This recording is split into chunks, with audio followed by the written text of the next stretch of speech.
For those familiar with popular romance fictions, you might know the hit drama My Fair Princess or 还珠格格 from the late 1990s. Well, last week, its screenwriter and renowned Taiwanese writer Chiung Yao died by suicide at her home. The 86-year-old was widely considered as the world's most popular Chinese-language romance novelist. Her death has shocked fans and sparked calls for Taiwanese society to pay greater attention to issues that may lead to rising suicide risk among the elderly. And for a deep dive into the issue, CNA's Victoria Jen joins us now from Taipei. And here's just a warning that some viewers might find this discussion distressing. So, Vic, I remembered growing up watching those movies, 还珠格格, a lot of these movies that was adapted from Chiung Yao's books. But for those of our viewers who do not know about this renowned novelist, can you just tell us more about her as well as all her achievements? Well, basically, if you ask anyone on the street now, almost everybody knows who Chiung Yao was, and that's how famous she was. Born in China and later moved to Taiwan, Chiung Yao started writing at the age of 18. And since then, she has published more than 60 novels, and almost all were bestsellers. Many were adapted into movies and TV series and remained popular for decades. And she was also a successful screenwriter and producer. One of her most famous works was the TV drama, as you mentioned, My Fair Princess, which launched the career of big-name stars in Taiwan as well as China, like Ruby Lin and Zhao Wei. Her works has made her a household name in the Chinese-speaking world from the 1970s to 1990s. But even today, many young people in Taiwan and China know of her because of her contribution in the literary world. Telly? Yes, so Victoria, even as famous as she is, do we know what made her decide to end her own life? Well, Chiung Yao was actually in good health when she made the decision to take her own life. It was widely speculated that she missed her late husband, a renowned publisher who died in 2019, and she decided to follow his path. They were married for 40 years and were very much in love because of their shared passion in literature. Now, in an open letter on Facebook, Chiung Yao asked people not to feel sad for her, as she had gracefully left the world. She said she chose death to take control of the final major event in her life, rather than letting it be determined by fate or endure a slow decline. Chiung Yao explained that she wanted to avoid the painful process of weakness, decline, illness, hospital visits, treatments, and eventual futility, often seen in aging. She said that, and I quote, "I have witnessed such misery before, and I do not want that kind of death," unquote. So, Victoria, she left this world on her own terms, How has the public reacted to that and all of what, she has described in her letter before she passed on? Well, the news came as a big shock to the Chinese-speaking world, as many generations like yourself have grown up reading her novels. Many actors and actresses star in her films have expressed their sadness and condolences on social media. I spoke to some people on the streets, and here is what they have to say. 我10几岁就看他的小说了，看他们的电影了。我觉得那时候都让那个少女情怀啊做梦，以为有那种白马王子、那个公主，结果都是很梦幻的。我觉得还蛮震撼的，因为小时候我记得大概在我很小的时候，我爸就会带我去电影院看他的那些所谓的3厅电影。那他写的一些小说，我觉得也蛮感人的。那他也借由他的电影也培养出台湾一些蛮让大家怀念的女明星、男明星之类的。那我觉得比较震撼的是他这一次决定结束自己生命的方式。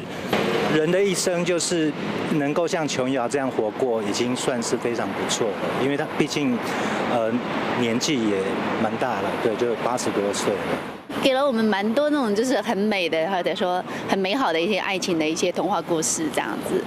那于是我觉得蛮遗憾的，不过也祝福他老人家走好。So, Vic, the fact that Chiung Yao took her own life at age 86, I mean, has that prompted concerns about challenges that elderly people in Taiwan face? Well, the news about Chiung Yao's death by suicide has sparked concerns over the suicide rate among the elderly in Taiwan. Official data shows that people over the age of 65 have the highest suicide rate. Of course, there are many reasons that contribute to such tragedies. I spoke to an expert, and here is what she has to say.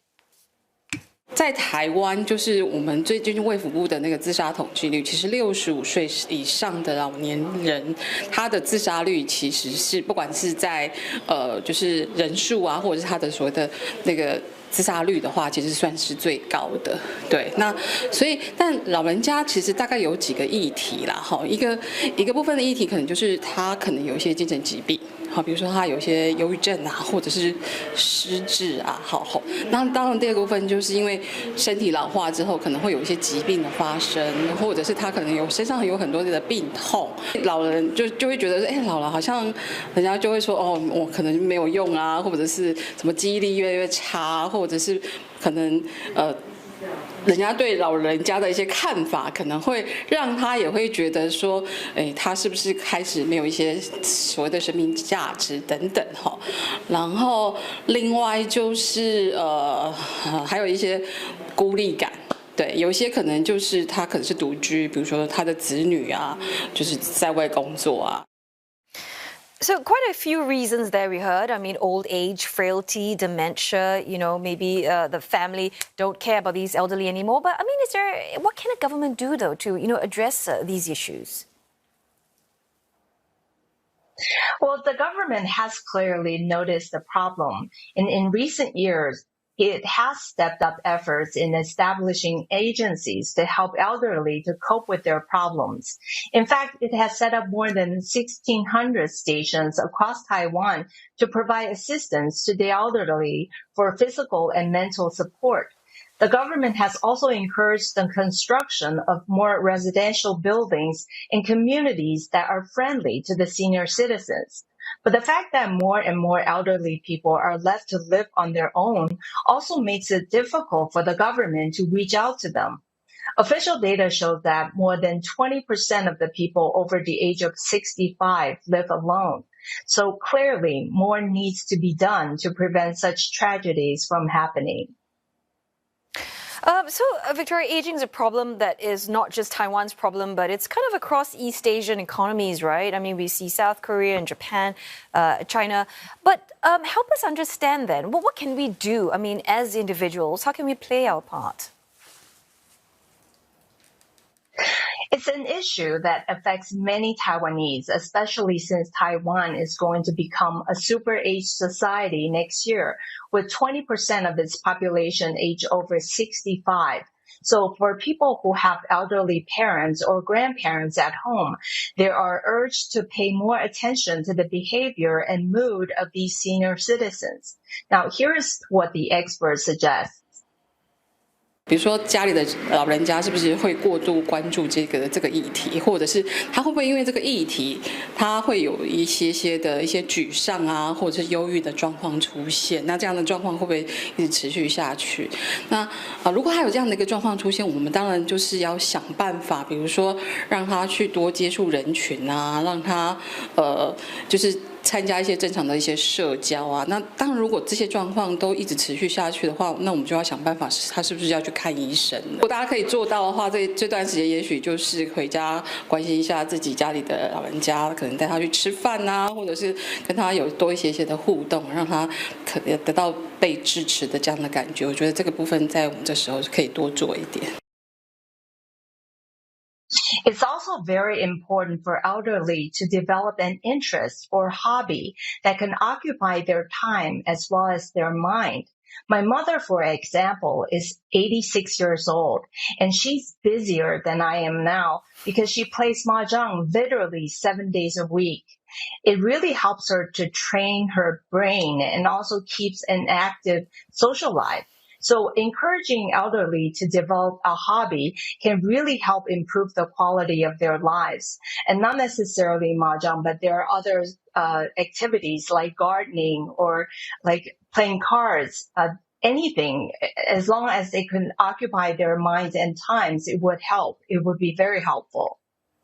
Thanks so much for sharing stories about your mom as well. Appreciate that. CNA's Victoria Jen live from Taipei.